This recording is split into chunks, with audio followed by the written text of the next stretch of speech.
जो लोग जातिगत जनगणना करा रहे हैं, इनको समाज के बेहतरी से लेना देना नहीं है। ये तो एक अंतिम दांव खेले हैं कि समाज को फिर जातियों में बांटकर एक बार किसी तरह चुनाव की नैया पार लग जाए।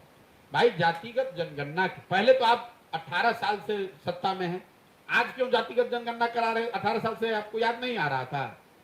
दूसरी बात, अगर जातिगत जनगणना आप करा रहे हैं, जनगणना आपके विषय का, राज्य सरकार का विषय ही नहीं है।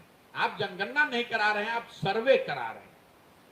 सर्वे करा रहे हैं। जनगणना तो केंद्र सरकार का विषय है और सर्वे और जनगणना में जमीन आसमान का फर्क है, क्योंकि सर्वे का कोई लीगल सैंक्टिटी नहीं है। इस बात को कभी सरकार ने स्पष्टता से नहीं बताया कि सर्वे का जो रिजल्ट आएगा उसकी मान्यता क्या होगी। उसकी मान्यता तो कुछ है नहीं, कुछ जानकारी। तो सर्वे तो राज्य सरकार कभी भी करा सकती है। और अगर मान लीजिए आपने करा भी लिया, अगर उसको लीगल सैंक्टिटी मिल भी गई, तो जातियों की जनगणना होने मात्र से लोगों की जिंदगी तो सुधरेगी नहीं। पूरे बिहार की गणना हुई पड़ी है कि 13 करोड़ लोग, बिहार के जो लोग हैं वो देश के सबसे गरीब और पिछड़े हैं। ये तो जानकारी आपके पास है, इसको काहे नहीं सुधार रहे? दलितों की जनगणना तो आप आजादी के बाद से कर रहे हैं, उनकी दशा आप क्यों नहीं सुधार रहे? उसके लिए आपने क्या किया?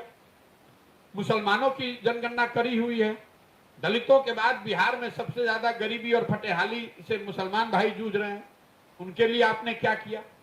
आप किसी गांव में चले जाइए, जो दलित टोले हैं, जो मुसलमानों के इलाके हैं, वहां आपको आंख से दिखता है कि कितनी ज्यादा गरीबी, बदहाली, फटेहाली है।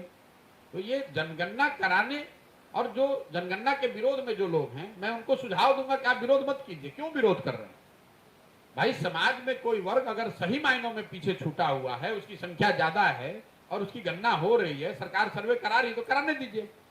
ये तो सरकार आपको उलझा रही है कि आप लग जाइए, आधे लोग लग जाए जनगणना के पक्ष में, आधे लोग लग जाए जनगणना के विरोध में।